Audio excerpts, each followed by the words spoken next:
आज सीधा सवाल में मैं बात करने वाला हूं देश की सबसे बड़ी पंचायत की, जहां आप और मैं अपने प्रतिनिधियों को यानी कि सांसदों को भेजते हैं देश की दशा और दिशा तय करने के लिए, कानून बनाने के लिए, आपके मेरे सरोकारों पर चर्चा करने के लिए, हमारी उम्मीदों, अपेक्षाओं, आकांक्षाओं पर खरा उतरने के लिए, देश को विश्व गुरु बनाने के लिए। अब कल की तारीख 13 दिसंबर,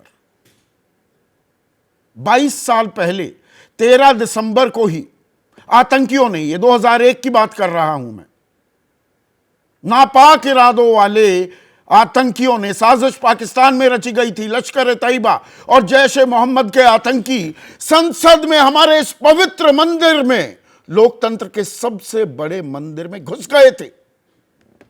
हमारे 9 लोग शहीद हुए थे, बहादुर, जांबाज, देश के इस प्रतीक की रक्षा के लिए प्राण त्याग दिए, जान न्यौछावर कर दी। पांचों के पांचों जो आतंकी थे, उन्हें मौत के घाट उतार भी दिया गया। कल श्रद्धांजलि दे रहे थे हम अपने 9 जाबाजों को, तब संसद में सेंधमारी हो गई। यानी कि इतिहास से, अतीत से हमने कुछ नहीं सीखा क्या? और यह नए संसद भवन में हुआ। यह तस्वीरें आपने देखी होंगी। इस सेंधमारी को, इसमें वो कैंडल जिससे मतलब रंग निकलेगा, स्मोक कैंडल्स, धुआं निकलेगा रंग बिरंगा, वो आपने होता देखा। दर्शक दीर्घा में, विजिटर्स गैलरी में 2 बैठे हुए थे, 6 लोग थे ये कुल मिलाकर। इनका परिचय भी आपके सामने अभी पेश करने वाला हूं। दर्शक दीर्घा से कूद गए, मतलब ऊंचाई इतनी कम थी, कोई कूद सकता है। और उसके बाद जहां पर हमारे सांसद बैठते हैं, उन पर छलांग लगाते हुए वो पहुंच जाता है और स्मोक कैंडल्स को इग्नाइट कर देता है। हड़कंप मचा, सुरक्षाकर्मी हक्के बक्के रह गए। इन्हें पकड़ा किसने? पकड़ा सांसदों ने ही। और 3 वो सांसद आज मेरे साथ कार्यक्रम में शिरकत भी करेंगे, दानिश अली, मलूक नागर और हनुमान बेनीवाल। तीनों लोकसभा के सांसद हैं, वहां उन्होंने दर्द दबोचा। अब इन लोगों के नाम भी बता देता हूं। सागर शर्मा, उम्र है 26 साल, लखनऊ का रहने वाला, ई रिक्शा चलाता था, गरीब परिवार का। मनोरंजन, मैसूर का रहने वाला, उम्र 34 साल, पेशे से इंजीनियर। अमोल शिंदे, लातूर, महाराष्ट्र का रहने वाला, उम्र 25 साल। यह बाहर नारेबाजी कर रहा था। सागर और मनोरंजन बाकायदा दर्शक दीर्घा से कूद पड़े सदन के पटल पर। नीलम, उम्र 42 साल, जींद की रहने वाली, हरियाणा की रहने वाली है। MA BEd नेट पास किया है, नौकरी नहीं मिली। इस बात से आजिज थी, परेशान थी। किसान आंदोलन में भी और जो महिला कुश्ती रेसलर्स थी, उनके आंदोलन में भी शिरकत की थी। ललित झा, बिहार का रहने वाला है, 35 साल की उम्र, सामाजिक कार्यकर्ता के तौर पर पहचान।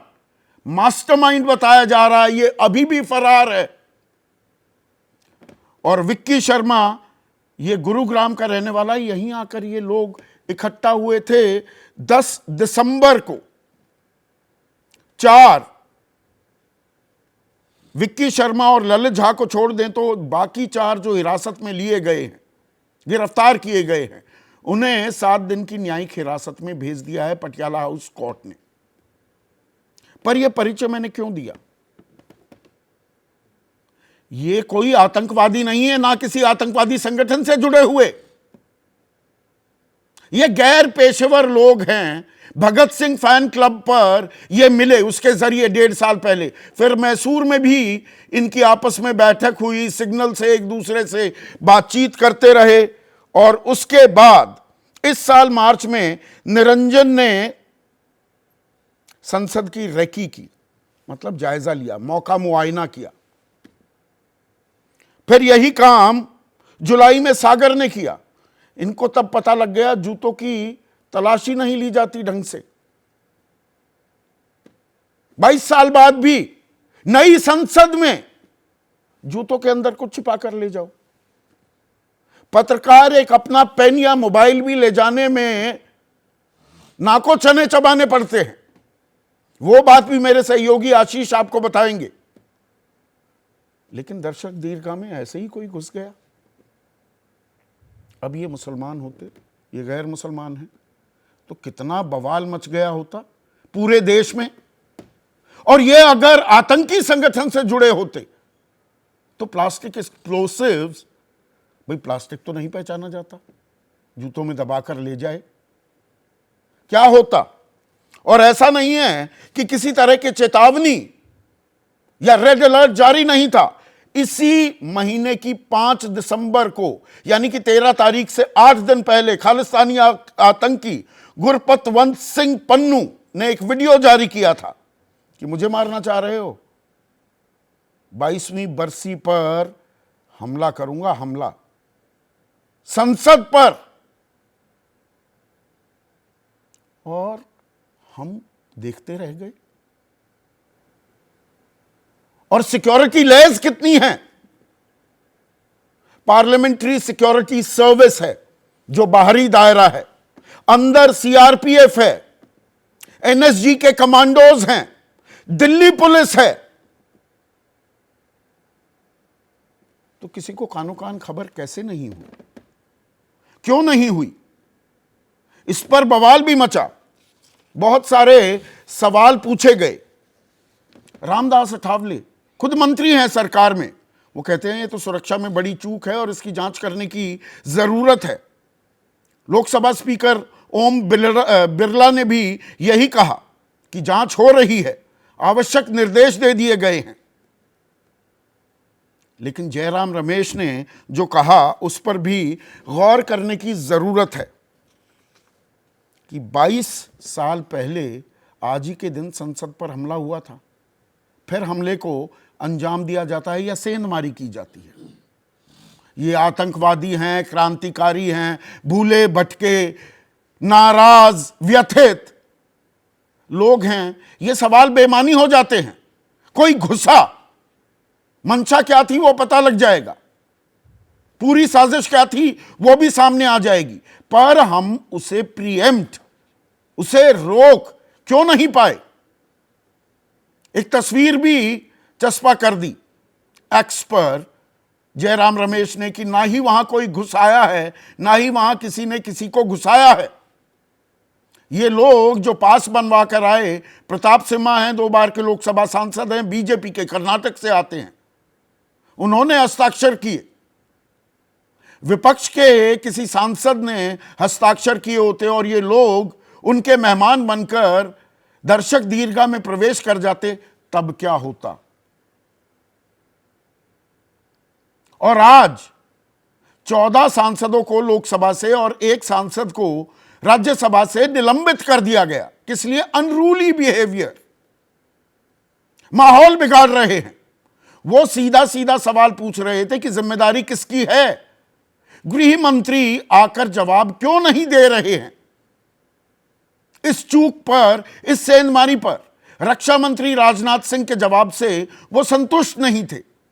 हो हंगामा हुआ और उनको निलंबित कर दिया गया। लेकिन कुछ ऐसे सवाल हैं, उन सवालों के जवाब तो बहुत जरूरी हो जाते हैं।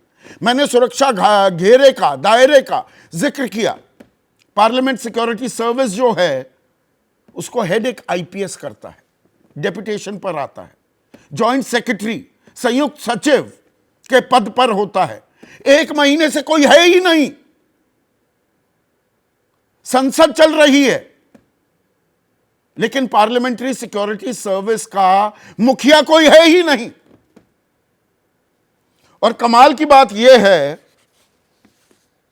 कि सीपीडब्ल्यूडी ने 1 दिन पहले ही, यानी कि 12 दिसंबर को एक टेंडर निकाला। टेंडर किस बाबत? सुरक्षा जैकेट और बुलेट प्रूफ बैरियर के लिए टेंडर जारी किए गए। सीपीडब्ल्यूडी ने ही ये संसद भवन का निर्माण किया, रखरखाव की भी जिम्मेदारी है।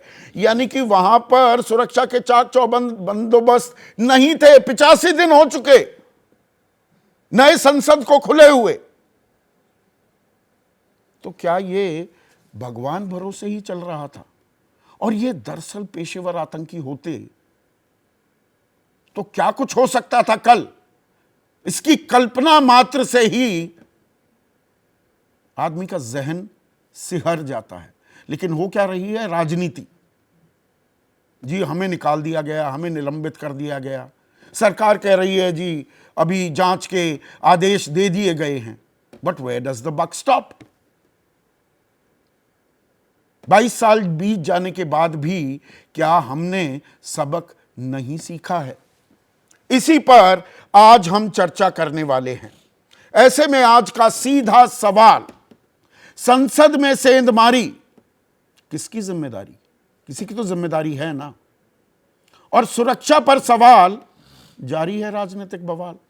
सवाल के जवाब नहीं खोजे जा रहे, राजनीतिक कार्रवाई होती दिख रही है क्या?